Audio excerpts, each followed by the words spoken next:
Jamaican short stories that prove said Duppy real. Back in the old-time days, a little girl went to visit her granny yard in Westmoreland, Jamaica. One day they went to the river, and while walking down to the river, she saw a woman by the river bank washing clothes. When they got closer to where the woman was washing, the stone was dry and nobody was there. A woman had a husband who went out every night. She had suspected that he was a shapeshifter. One night when he left the house, she waited for him to return. When he was on his way to the house, she threw salt outside the door. And he ended up out there all night and day picking up every grain of salt. That's how she caught him.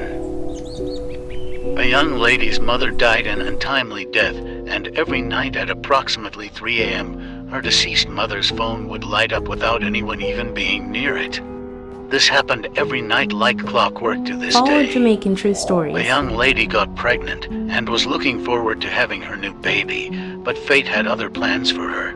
She unexpectedly died in child's birth. The night she died, her cousin who lived in the same house with her at the time could hear her outside the window crying non-stop. The spirit of the young mother was bawling so loud that it was hard to ignore. The cousin got the bad news of the young mother passing shortly after. A young truck driver almost picked up a Duppy he believes to be the Kendall crash nurse one night when he was heading to Kingston. He believes that it was her because he saw her in the same area that she is known to haunt.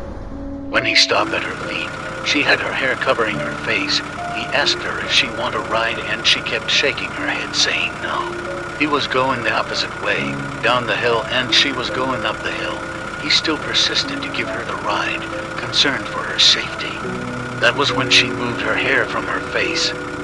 There was no face. Follow, like, and share for more.